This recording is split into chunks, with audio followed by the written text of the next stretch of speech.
welcome to Life Coaching on the Move. I'm your host, Dawn Fiske. Welcome to the podcast series. If you're new, then there are at least 70 other episodes for you to listen to. If you find this one helpful today, then please do visit the back catalogue where you can dip in and out.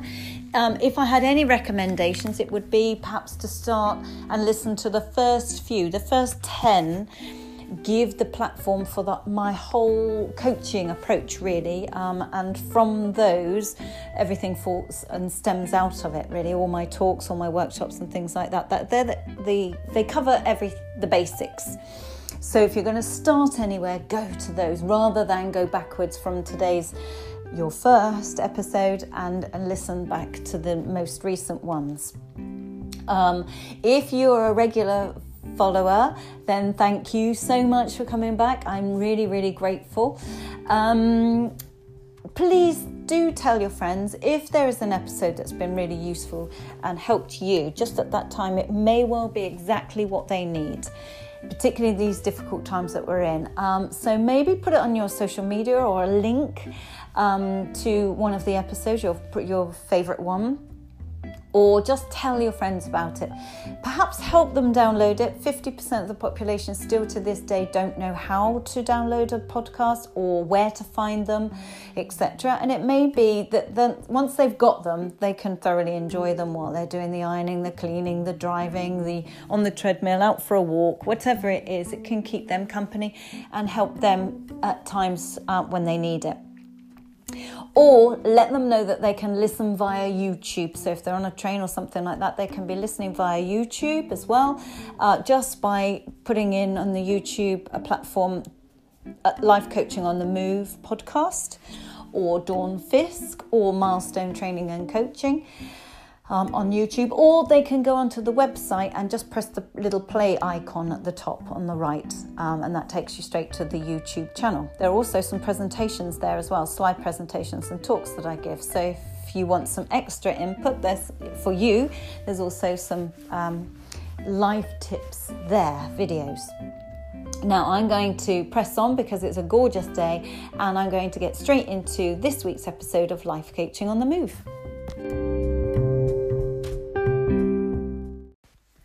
Today is more of a little bit of a pep talk. I'm taking a slightly different approach today. It's an absolutely gorgeous morning, Monday morning, middle of September. I have had so many false starts today. This is about the 5th time I have started this recording. I did one outside earlier, full episode for you on my dog walk, as I do. When I listened back to it, the audio was awful because it had been windy and I was in an open field and you just couldn't hear me. So I deleted that one. I've just started another one and the phone rang. So I've just deleted that one. There have been all sorts of false starts today. I was going to tell you that I'd had a great start to the day, but that went slightly out the window. I was reading the other day how important it is really to set ourselves up at the beginning of the day for a good day. And it was saying that how do we tend to start our day? Is it some horrendous sounding alarm that just grates on and mine is. I find myself saying, I hate you when it goes off in the morning because it's such an awful sound and it really jolts you out of your sleep, really rudely and cruelly. I tried to change it, but I couldn't work out how you change it. But I made a breakthrough. Anyway, this learning was saying that we've got to think about what are the first things we hear in the morning, because that sets you up. What are the first things you see in the morning? And what are the first things you read in the morning and listen to, for example? So I was, and it was saying, is it that you wake up and you see clutter and a mess? Is it that you go straight onto social media? Do you go straight to the news and have negativity? What are your first 5 or 10 minutes? What do you see? Do you wake up, open your eyes to a beautiful bedroom that you've laid out in just the way you want it, and it's just how you want it, and you love that space? Is it a great environment, or is it clutter and you waking up with your desk there and your work, because we're all working from home and we're all having to find workspaces? What are the senses? How are your senses primed for the first 10 minutes of the day? Because that really sets you up for the rest of the day. So I thought long and hard about that and had a bit of a review of my day. And what I have this ear-piercing, horrible screeching alarm, which I hate, and I know that, so that's not a good start. So I've looked into changing that. And then when I immediately turned that off, I pressed the button on the remote control for the telly, which is on news, straight on the news channel. It's BBC News. So I immediately, within a minute, I'm listening to news, which is doom and gloom and negativity, particularly at the moment. And we're temporarily, our bedroom is temporary at the moment because we're expecting some works to be done. So we're kind of living in it's not the way we want our room laid out, or it's not finished. It's half done. So in every way, I failed that test. And you know me, I always try and practice what I preach. So I decided before I address this on the podcast, I would address it in my own life. I have got a couple of photos in my album, my home album. One of the four of us as a family, we're all smiling, and it was a particularly happy memory. It's my really favourite photo of the four of us, most recent one, and that is on my desktop, my sort of screensaver page. And I was thinking I would love to wake up and that be there on the wall. So I've made myself a commitment that I'm going to get it enlarged and framed and put it up, so that in fact is my first thing I see in the morning. As well as a photo of the dogs, because the puppy's getting bigger now. And when they sit together side by side looking at something, which they often do, they're always side by side, they're inseparable. They are just stunning, beautiful, and just the look of them just melts my heart. They are such pretty, loving little dogs that I thought I also want a large photo of them up on the wall. So that's what I see. However, yesterday I made a breakthrough in terms of sounds as well with my alarm. I moved the Alexa or the Echo Dot or whatever you call them, these politically correct names for those devices, moved it upstairs. So I've now got a really dimmed little light with the clock on, rather than the bright thing that I had before that would sometimes wake me. It's so bright by my bedside. So this is nice and dim with the time.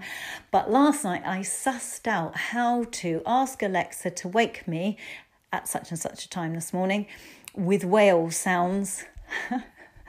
I was dead proud of myself, and that's literally how I woke this morning, to whale sounds and the ocean sounds. It was so lovely. So I'm going to play with that and see other sounds, because I love bird song as well. As you know, I love being out in the woods. And other sounds I'm going to practice and learn and investigate and research all the other sounds that Alexa can wake me with. So I'm not having that ear-splitting horrible sound anymore. And I'm going to have a lovely picture of the dogs, and I'm going to refrain from putting the news straight on and refrain from checking all of my emails and social media, because I'm going to give just some positive things to my senses first. And it did set me up for a good day, and I was really chirpy and chipper and went out for the dog walk to record for you guys and enjoy the sunshine. So what can you do to improve your start to your day? How can you make it more pleasurable, more pleasant, set you up in a better mood, put you in a better frame of mind? Equally, how can you end the day as well? Because I've been focusing on that too. We've got to not check our work emails just before we go to sleep, because that's definitely going to set us up for a worrisome night. We need to have a nice warm bath and things like that. Did you know, for example, that if we're helping our sleep, and sleep is the proven best, most effective thing for our overall health.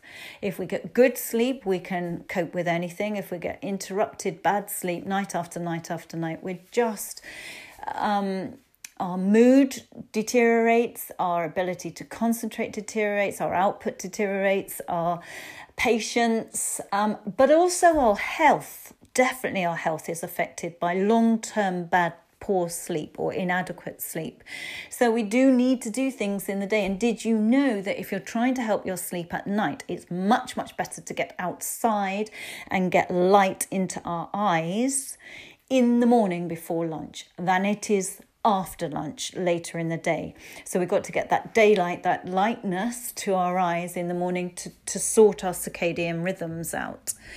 And less light after, if we can, later in the day. So not only do we need to reduce our caffeine intake, we need to reduce our light intake. So, and for example, in the evenings, instead of sit in your lounge or at home watching whatever with bright lights, we need to really dim the lights, really dim them down and reduce the amount of light exposure you have to your eyes later in the day. And you can even get those blue screen glasses, or you can get sort of glasses that cut out the bright light, or you can dim things down, and you can certainly reduce the exposure to your devices and iPads and things in the evenings. And maybe even ban them from coming into your bedrooms and things like that. So not heavy meals at bedtime or late. Don't exercise too late because of putting your core temperature up. Have a warm bath because that helps your core temperature. Those sorts of things. We need good sleep hygiene to help our sleep. I had not, by the way, planned to say any of these things so far. I am not at all on track, but I wanted it just to be a feel-good episode today because I'm very, very conscious of where we're at the moment. And I don't know about you, but this last week we've had quite a lot of announcements, quite a lot of changes, and we've heard at the end of 6 months, we've done well, and we were on top of everything with COVID, and we all adjusted to the big major lockdown in March. We then got a new lease of life. We were allowed out again, and some people had holidays, and some people travelled, and some people caught up with relatives and grandchildren and grandparents and things. And it felt near normal-ish. Now it feels like we're going back again. It feels frightening again. It feels unknown again. It feels like bonfire night's off, Halloween's off, possibly Christmas is going to be very different to the normal one. In fact, I was listening to something the other day about turkey farmers. Now, doesn't this show that everything's being affected? Turkey farmers at the moment would normally be fattening up their turkeys hugely at the moment, as much as they can, in order to prepare them all for big sales at Christmas. Big demand, big sales. They need those turkeys to be fat and big to provide for big family do's and get-togethers, and they make more money. Of course, the larger the turkey, the larger the income. But they were saying that they don't know what to do now. They don't think there will be that much demand for large turkeys because there won't be big family gatherings. So they don't know whether to fatten up their turkeys or not, because they're anticipating that there's a probability that we will all want small turkeys or small to medium turkeys. So that's less revenue for them and a lot more uncertainty. Do they fatten them up or not? That, of course, is affecting the turkey food suppliers, because they're not selling as much food for turkey industry either. So doesn't it show how many industries are being affected that we aren't even thinking about? Equally, however, there are some industries that are absolutely thriving through this. Only last week, yet again, my computer crashed. It is well and truly now officially dead. I'll forget my computer. It's finished, apparently. I took it into the Mac store last week, had an appointment. Wow, that is a new experience as well. Normally, well, it's nothing like this normally, but there's security guards outside. There's a queuing system with meters apart. They come out in all their PPE. They take your temperature. You go in. You've got allocated places. It's all very, very strict. I mean, reassuring to see, of course. And of course, we want to keep ourselves and the staff there very, very safe. So that wasn't surprising, but it was just so drastically different to how it was. And the person helping me with my, or officially confirming it is finished, looking at my machine, chatting away to me, asking how business was for me and things. And I asked the same of them. And apparently Apple, not surprisingly, have had their bumper year this year, so much so that they've split the share prices.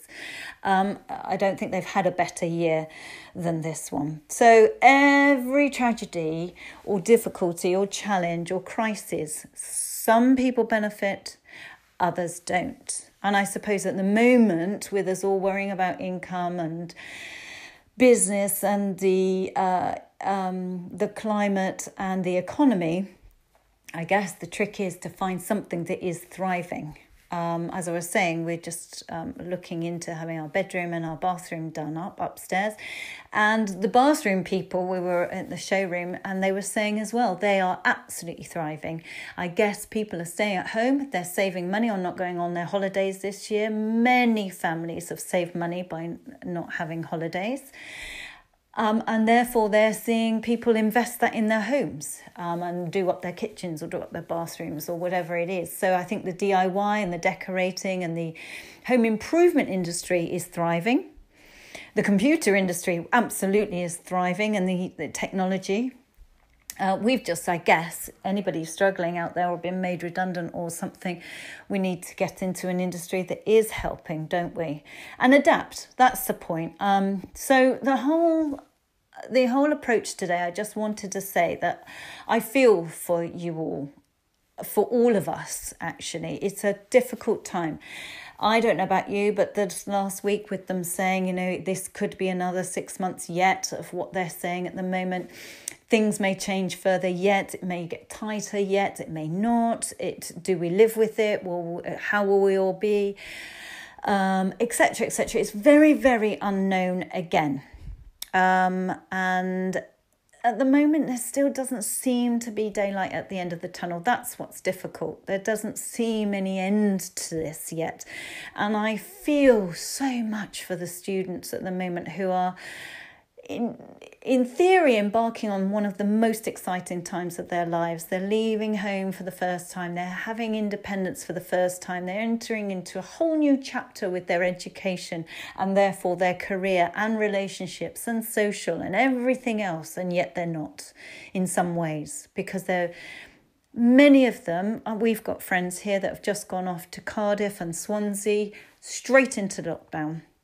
They can't have the social side, they can't have the sports side, they can't have the independence, straight from home, saying goodbye to their family, as hard as that always is, that big momentous day, straight into lockdown, to be stuck inside with people they don't know yet, in a place they don't know yet, away from people they do love and know, and their own homes. Not sure how long they're going to be in lockdown for, not sure what their education is going to pan out like and whether it's all online. It's so uncertain for them at the moment. And they have had a rough ride of it, full stop, what with the exam situation, with the whole lockdown, just as they're all turning 18 and not having their birthdays to celebrate, not being with friends, not being able to take their driving tests, many of them, or their driving lessons, not being able to graduate, not being able to go to their proms. I really feel for this age, just at a time in their life when they should be out there spreading their wings and finding independence. They're being scuppered and held back and locked in. I just feel for them, as well as the older people who are by themselves or people alone, the vulnerable, people struggling with finances and careers and redundancy and so on. It is potentially a tough time for many, many, many people. And it's an uncertain time for many people, well, most of us actually, and frightening. And we feel maybe a little bit out of control because the government are having to make lots of decisions for us. And we don't know how long for. And we don't like that, do we, us humans? We're not at our best when we're out of control. But I guess what I wanted to say today was we need to find where we are in control, and we need to stay upbeat as much as we can, and we need to find the good in all of this where we can. If we feel stuck, if we start blaming, if we start hating, resisting, moaning, just being down, it's going to be a hard ride for us. The more that we stay stuck, the more that we blame the government, the world, the China. I've heard all of it said.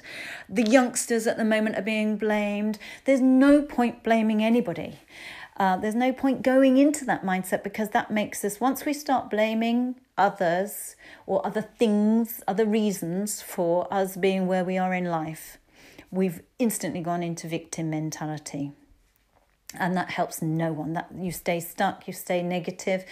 It drags you down. It doesn't benefit you. It doesn't solve anything either. So we need to avoid the victim mentality. We've got to stop blaming. We've got to stop being angry. We've got to stop being frustrated if we can, because that isn't actually helping. And instead, if we can rechannel that energy and that mindset into useful things of what can we do about it to help ourselves, what can we do about it to help others. One of the best antidotes for negativity is to give, is to care, is to be kind. When we feel down and angry, the best thing we can do is to show kindness to somebody else, direct that energy elsewhere. And there are a lot of lonely people out there, isolated people out there, vulnerable people. We can offer some help, or some practical help.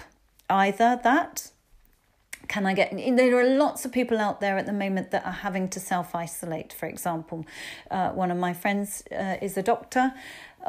She's a doctor, and she and her son, who's at college, both acquired a couple of symptoms last week. So they all went into self-isolation until they could have the swab test and find out whether they were positive or negative. And so for that time, they couldn't leave the house. So offers of shopping and anything that anybody could do, help out with whatever, were gratefully received. Once they got the negative result through, they could get back out there. So there are temporary bits of help that we can give as well. It doesn't have to be long term. It can just be, oh, gosh, okay, so you're going for a test. Do you not need me to do anything in the meantime? Or they might be frightened, and just talking to them on the phone and just being there. The more we can give to others, the more it stops us being in our own head, thinking about our own doom and gloom and our own fear and or loneliness or whatever it is. If we can externalize that and put it in a good place, that's going to help others, of course, but it will so too help you.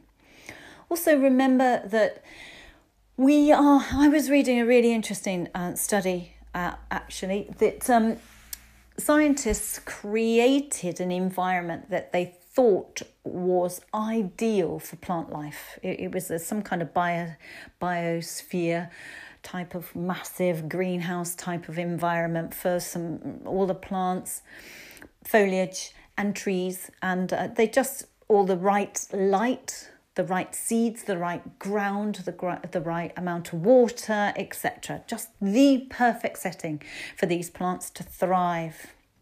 Or so they thought. The most interesting thing that baffled them at first were the trees didn't do very well. In fact, actually, some of the trees collapsed, didn't do well at all, and they couldn't work this out until they realised the one thing that was missing was wind, strong winds, storms. And actually what they have discovered now is that the winds that battle the trees and the storms that hit them and things like that strengthen the trees. It encourages them to grow thick bark for protection, and it encourages them to develop deep, wide roots that grow and expand their roots so that they go deeper, and they're therefore much stronger. And as a result can withstand winds and rains and heavy snowfalls and storms. So in fact, the tree needs that to make it stronger. Now, isn't that true of us? Do you remember, I think on one of the episodes previously, I've mentioned about scientists that found a new huge breed of moth somewhere in some jungle somewhere. And they found that, of course, it wrapped itself into a very large cocoon. But this cocoon was so solid, like concrete, that the scientists didn't believe the moth would be able to get out. So it helped the little being out, but chiseling it open or something like that, chipping it open with some tools to help it along its way. And actually they found that the moth was unable then to fly, because it was through the very nature of fighting its way out of that tough shell that strengthened its wings to prepare it for flight. And if it didn't go through that, it couldn't fly. It was too weak. Now, I think that's what teenage angst is.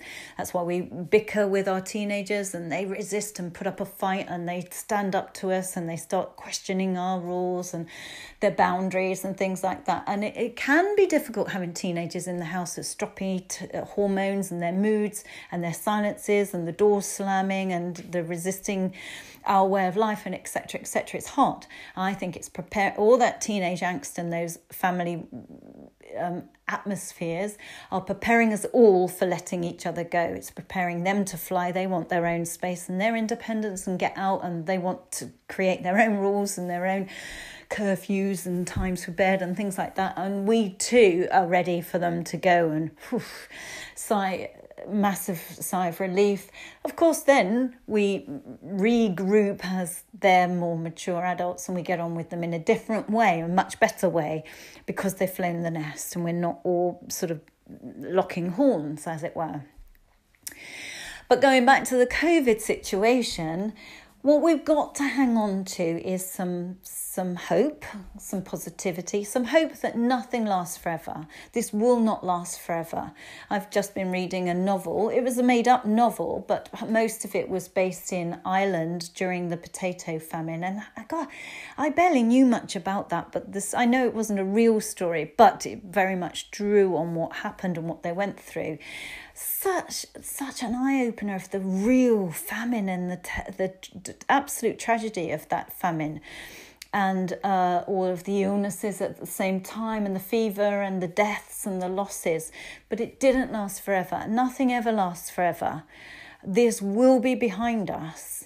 I don't know when, but I do know it will be behind us.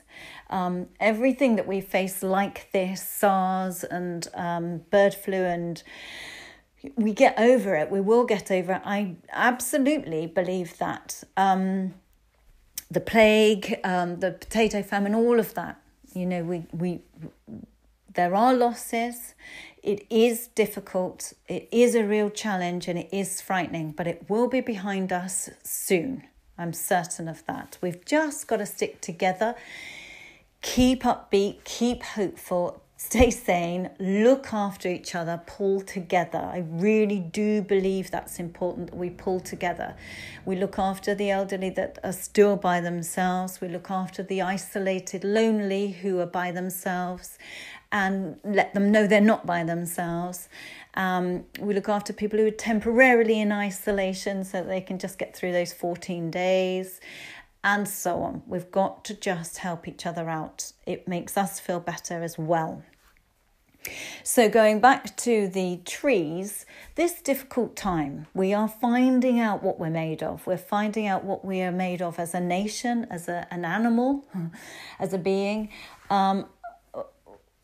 I hope lots of us are finding out about the importance of looking after ourselves, taking personal responsibility for our weight, for our health, for our well-being, for our immune system, and doing things to help ourselves, getting outside to get sunlight and vitamin D to boost our immunity and our well-being and our mood.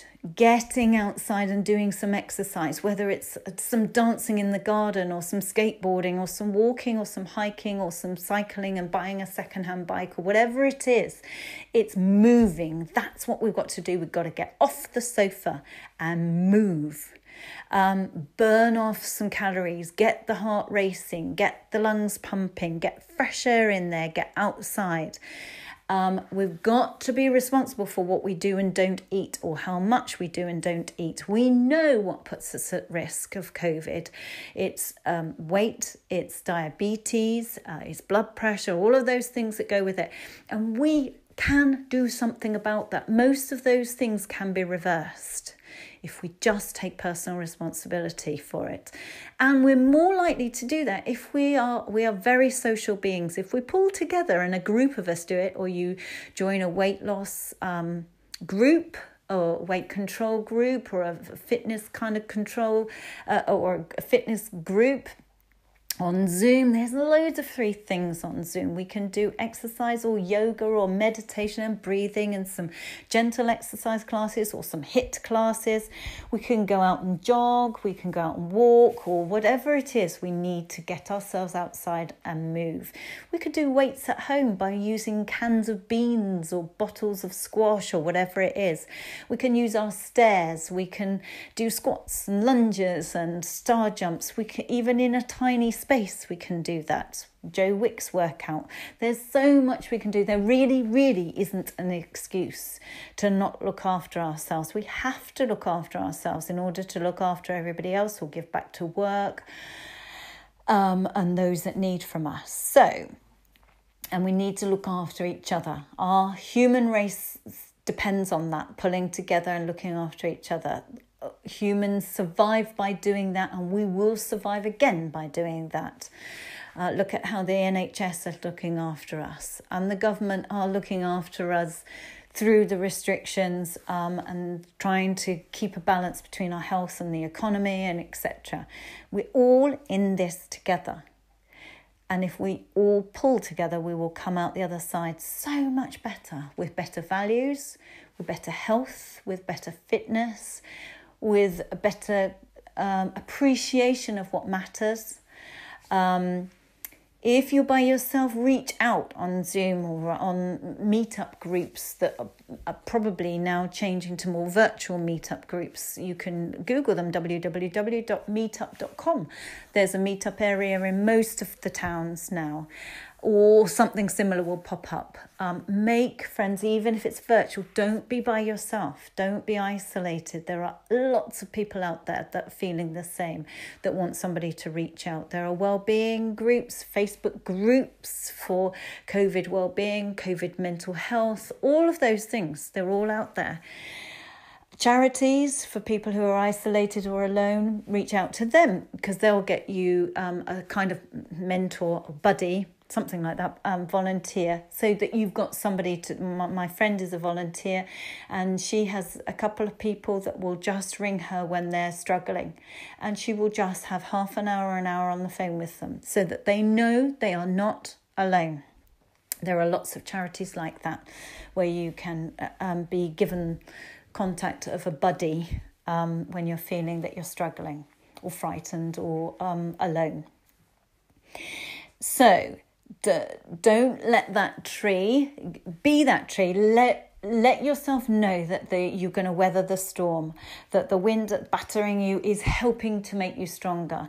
And look for what you're learning in all of this. Look for the lessons. Look for how you can take good from this, and how you can adapt. A friend of mine was saying about her husband has been made redundant, sadly, but is getting on with it. He's gone to Sainsbury's and got himself a 20-hour week delivery shift. That's the maximum you can get on the delivery shifts, 20 hours. But it's helping to put food on the table. And he's doing his 20-hour shifts with British Airways pilots or former pilots that have been laid off. People are just adapting. They're just doing what is necessary to get them through this time, to put food on the table. And when life settles back to some kind of normal and the COVID is behind us and the economy comes back and normality returns, and we can go back to those jobs. Once a BA pilot, you're always qualified as a pilot. So it's only temporary. We've just got to hang on to the fact that this will not last forever. We just need to adapt to it, find a way, find something else for the moment and get through, and just look after yourself. Stay upbeat, put some nice music on in the morning, look at some nice things to start your day off. Start it at the very beginning, Manage yourself through the day, your emotions and your well-being. Keep adding little strategies in to help you stay upbeat, to stay positive. Contact friends and loved ones. Do nice little things. Go for a walk. Those sorts of things to keep you upbeat and on top. Reduce it down in the evenings and the light and the caffeine and things like that for a good night's sleep. Just take care of yourselves. Do those things that will help you. And it's one day at a time. So if you do that for a day and you have a good day, do it for the next day. Then before you know it, you've had a good week. Then before you know it, you've had a good month. And then before you know it, we're 6 months in again and things are looking better again. And let's just keep our fingers crossed that then there'll be news on a vaccine too. I always think, I don't know why, but at this time I keep thinking about how it must have been for my parents and grandparents in the Second World War when their kids were being shipped off to evacuation. Evacuees were being put on trains. They didn't know when they were going to see their parents again, if they would see their parents again, how long the war was going to be, etc. But we came out the other side and we came out stronger, and we can do it again. This isn't like a war. This is very different. This is very unknown. No one's ever had this before, but we will be fine. We'll all be fine. You'll be fine. And you can come out of this better, wiser, stronger, fitter, healthier, and happier. We have that choice, don't we? So let's make those right choices. Have a really, really great week. I'm going to carry on experimenting with what I'm going to wake up to listening to, and photos and pictures around the room and how I want the room to look and all of those things. And I'm going to enjoy that as well. That's my new project. So what can yours be? Take care, everybody. Send me an email. There's one thing I wanted to announce, by the way, because today is September the 28th. On Saturday, today is Monday, on this Saturday, October the 3rd, another life skills and confidence workshop is starting, my 7-week program, because it's been so popular. I'm continuing to roll them on. This is the beginning of one. So Saturday we start at 10 till 11 for an hour, and that continues for 7 weeks. We cover all sorts of areas on confidence and life skills. Overcoming low self-esteem, overcoming low self-doubt, negative self-talk, how to get out of your own way, how to get out of your comfort zone, how to bounce back and resilience, how to cope with adversity, how to have positive body language and communication skills, what are your values, how to get your life aligned with your values. There's so much in there, so much. And I do that class for teenagers as well, from 12 to 16, 17-year-olds. But for Saturday, it's really for age 16 and above. I just think keep the younger ones together. And this one is more for 16 and above. It's small groups, so there's only a certain number available because I specifically keep it small so that it's friendly and people get to know each other on Zoom and they feel safe.